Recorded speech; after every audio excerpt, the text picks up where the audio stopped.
Buenas tardes, yo soy Rufino. Gracias, Pedro. Dicen que soy poeta. Qué blasfemia. ¿Dicen que eres poeta? Dicen. ¿Y por qué crees que lo dicen? Porque me gusta mucho la poesía rimada y porque en los foros que puedo enseñar esta, vamos a decir, casi habilidad de orfebre como digo yo, del siglo XVI, me gusta hacerlo. Lo primero que se me ocurriría preguntar es ¿cómo fue que llegaste a la poesía? Pues por un libro que me regaló un profesor en 1978, que fue La vida es sueño, de Calderón de la Barca, un octavo de GB, y ahí descubrí las décimas y todo lo que es la composición rimada, y luego aparte mi abuelo y mi abuela, sobre todo mi abuela, era una persona que le gustaba mucho los chascarrillos, lo que eran el humor rimado de pueblo, donde básicamente son octavas jugando con las bromas, y ahí aprendí muchas del abuelo, todas un poco picaronas, un poco graciosas, y ahí desarrollé un poquito lo que es la poesía graciosa, como digo, ¿no? Sabes que en cada lugar del mundo tienen distintas costumbres, va variando un poco. Y generalmente sí, en los pueblos pequeños hay algunas costumbres, pero esto del chascarrillo rimado, ¿cómo sería? Porque en algunos lugares no se conoce eso. Sí, por ejemplo, voy a usar un poco el lenguaje local, porque yo creo que se va a entender. Mi abuelo decía, por ejemplo, debajo del tomandil tienes un huerto María, si quieres que te usalle, llámame a jornar un día. Son normalmente cuartetas o cuartetos, y jugando con la rima y la debajo del tomandil tienes un pacharín vivo, tengo yo una escopetina, déjame pegáis un tiro. Eso era cosas de mi abuelo, siempre andaba jugando con esas cosas. Y mi infancia fue escuchando ese tipo de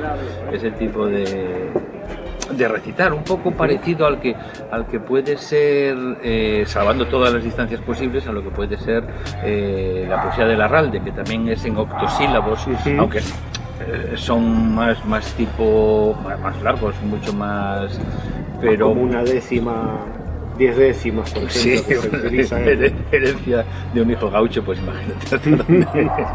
Bueno, has entrado a la poesía por un lugar que no es tan usual en estos tiempos. Y bueno, pero eran aquellos tiempos. Lo primero que sí, pero en aquellos tiempos supongo que sería un poco más. Y me diste justo una referencia un tanto puntual, me has dado una fecha, 1968. 68, correcto, hace 14 años. ¿Qué le pasaba en la cabeza a aquel aspirante a poeta en esos tiempos?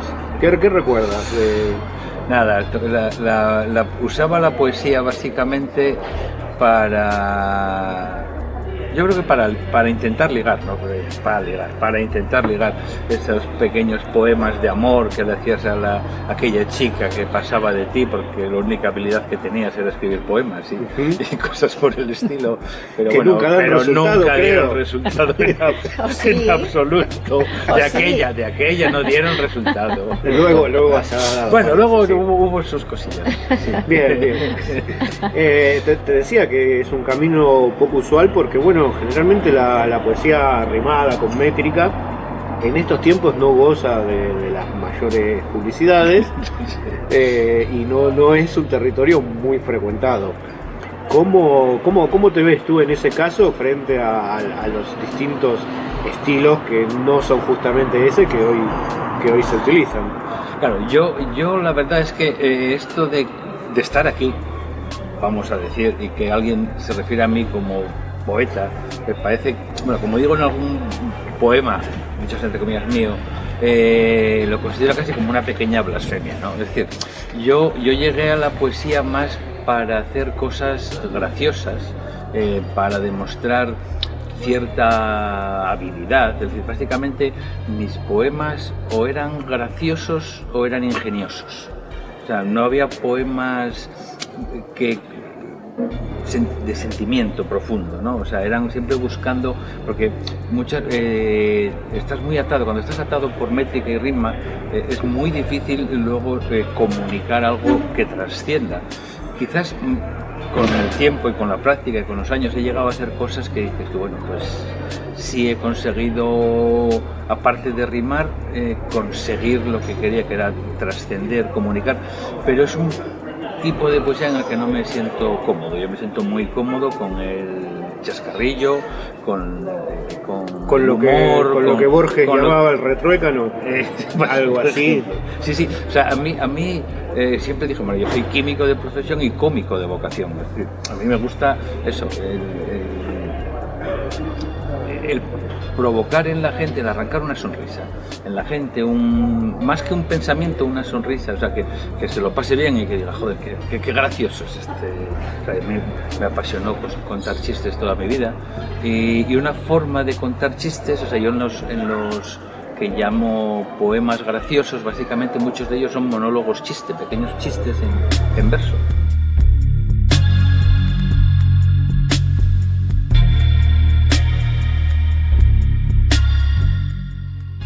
Ahora te voy a leer un poema de los que yo llamé graciosos.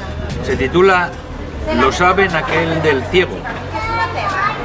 Llegó un ciego en bañador hasta una playa repleta y le pidió un hinchador a una señora mayor para inflar la colchoneta. Mientras el aire fluía, oyó en su entorno un murmullo de gente que se reía y la señora decía: ¡qué grosero! ¡Qué capullo! No entiendo qué está pasando, dice el ciego sorprendido, mientras el aire iba entrando y ella la aparta gritando: ¡qué insolente! ¡Qué atrevido! ¿No lo entiendes, animal? ¿Tienes la cabeza hueca? Es totalmente inmoral ese juguete sexual. Deja de hinchar la muñeca. Ahora entiendo mi penuria y ese rozar miserable, exclamó el ciego con furia. Llevo meses con lujuria, gozando del cisne hinchable.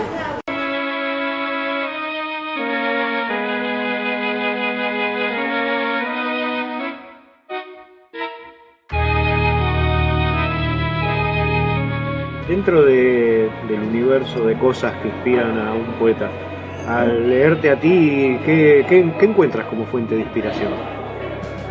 Yo, fuente de inspiración no. O sea, gente a la que al principio imité mucho, pues es el Alfonso Usía de 1984, que básicamente lo que se dedicaba era a publicar un poema satírico cada día en prensa o en radio, más allá de estar de acuerdo o no estar de acuerdo con su filosofía de vida, era el gracejo que tenía esa forma. Luego descubrir a Sabina en algunos sonetos tan hirientes. En radio había programas de obras de teatro en verso, pero todo jugando con personajes públicos y todo a base de rimas, casi como podían ser las obras de teatro del Corral de Comedias, un Lope de Vega, pero de la parte humorística y todas esas. A mí, o sea, el ser capaz de hacer reír a la gente en verso. Entonces yo memoricé ya desde muy pequeñito monólogos en asturiano en verso, que era básicamente lo que recitaba por ahí. Y luego ya fue cuando empecé a hacer mis propios monólogos para seguir un poco esa senda, sobre todo eso, la del humor. Básicamente el humor podría definir el 80% de mi poesía. Muchos poetas coinciden seguro en que, bueno, uno no sería poeta si no hubiera leído mucha poesía antes, porque generalmente eso es lo que influye. ¿En qué autores encontrás?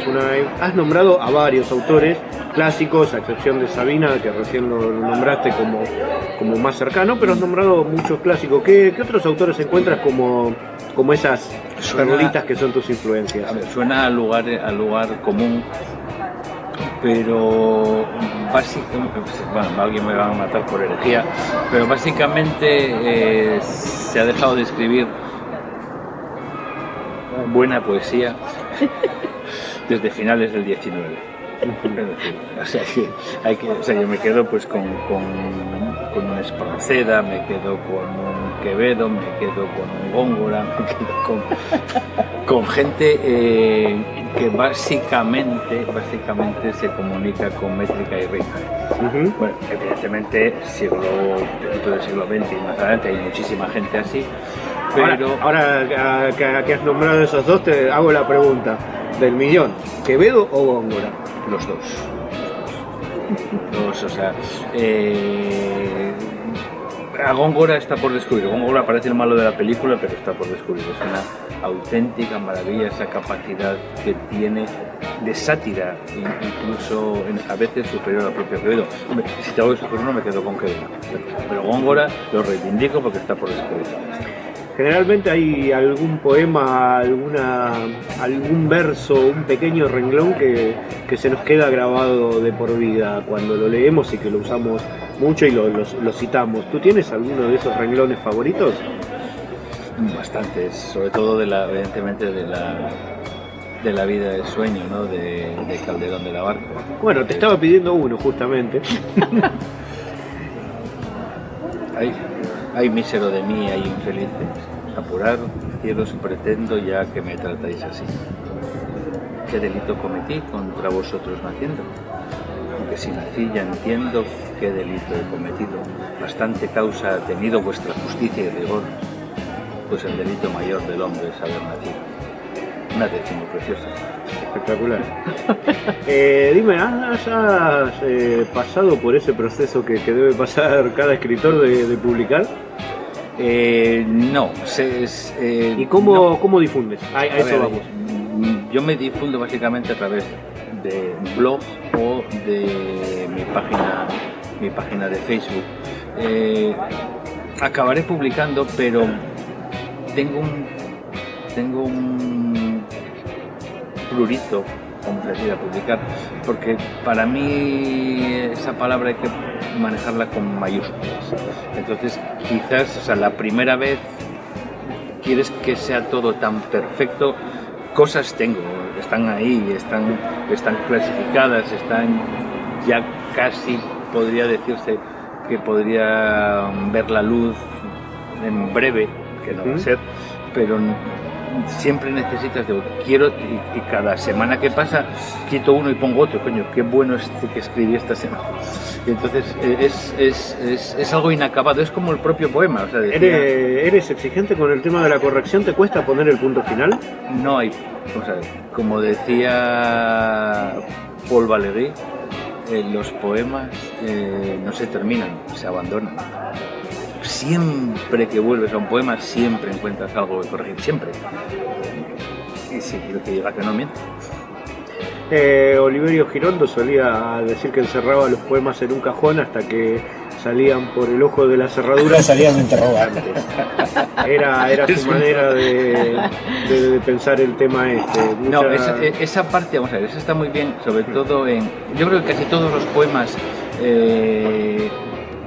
cuando los escribes y los revisas, necesitan pasar una semana, 2 semanas, un tiempo de sedimentación, donde tú has cambiado la visión, has hecho otras cosas y los revisitas. Cuando los revisitas, has quitado determinadas cosas que te decían, ¿cómo?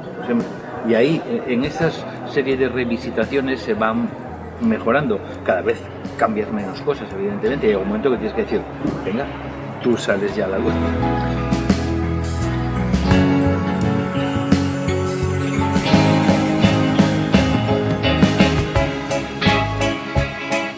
Este es uno de los poemas que yo llamo ingeniosos. Se titula Yo, mí, me, conmigo. Dicen que soy modesto y yo transijo.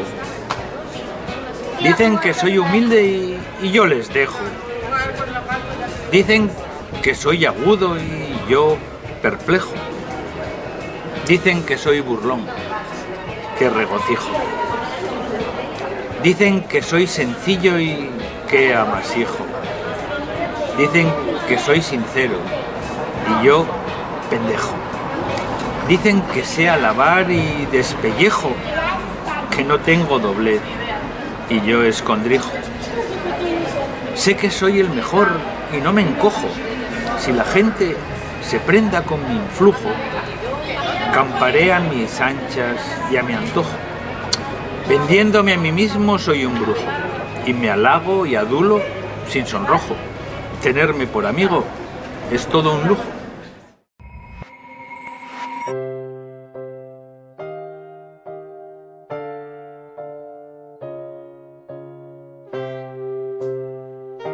¿Sueles leer poesía contemporánea?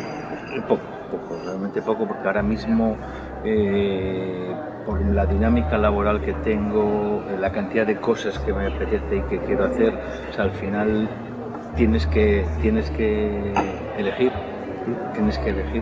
y el poquito tiempo libre que tienes, ahora que si las niñas se me van a marchar de casa, probablemente dispongas de algo más de tiempo y puedas, pero últimamente, o sea, lees, claro que lees cosas, pero no con la constancia.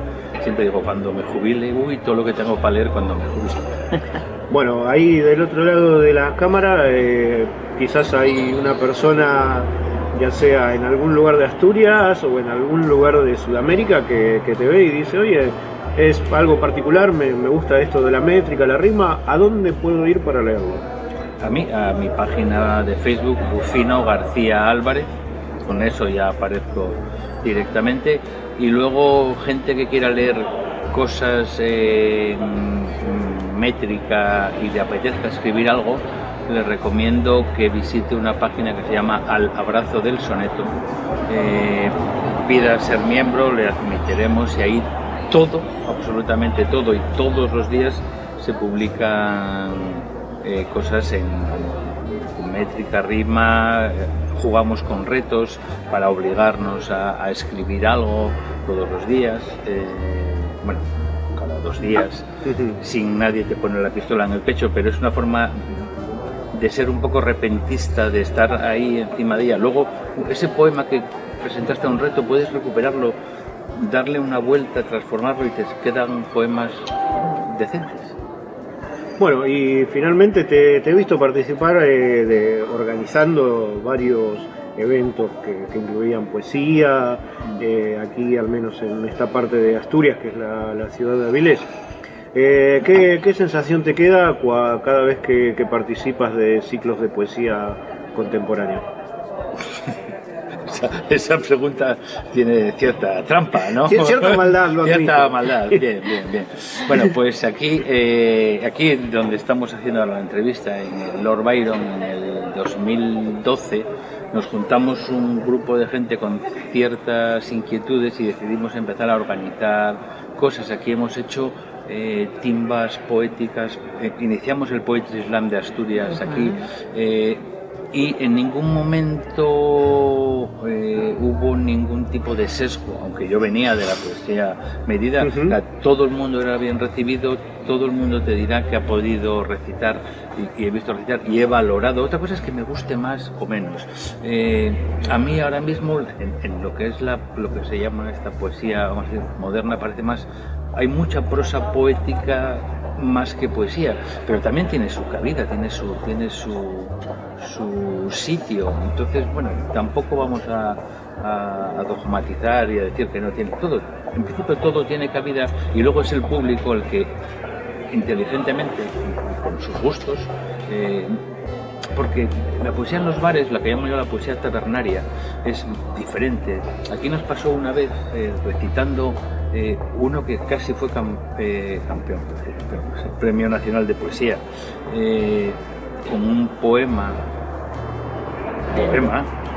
y yo con un poema sobre los cachopos, pero claro, en medio de un bar, poesía tabernaria, o sea, la gente votando, jiji, jajaja, o sea, tiene la poesía que destaca, que luce más, es la graciosa alemán, y él decía, caray, está claro que los poetas somos unos muertos de hambre, ha ganado el cachopo.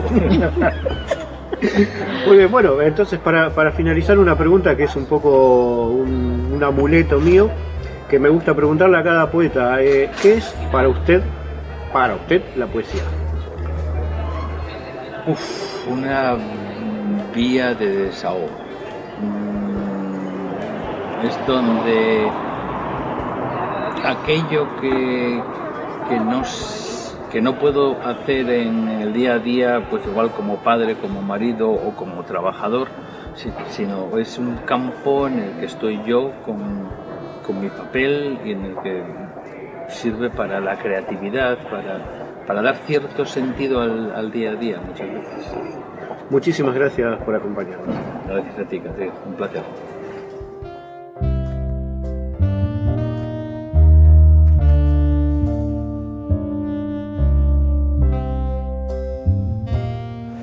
Este es uno de los poemas que yo llamo Sentidos.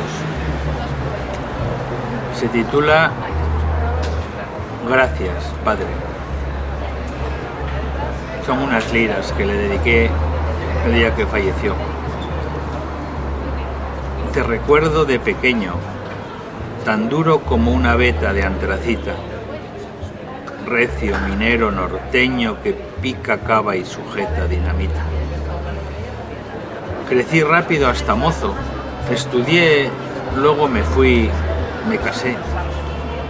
Supe que sentiste gozo, por lo que gracias a ti yo logré. Todo ha sido tan fugaz. Ya han 6 meses transcurrido tras tu muerte. Lloro porque fui incapaz, por no haberte agradecido tantas veces.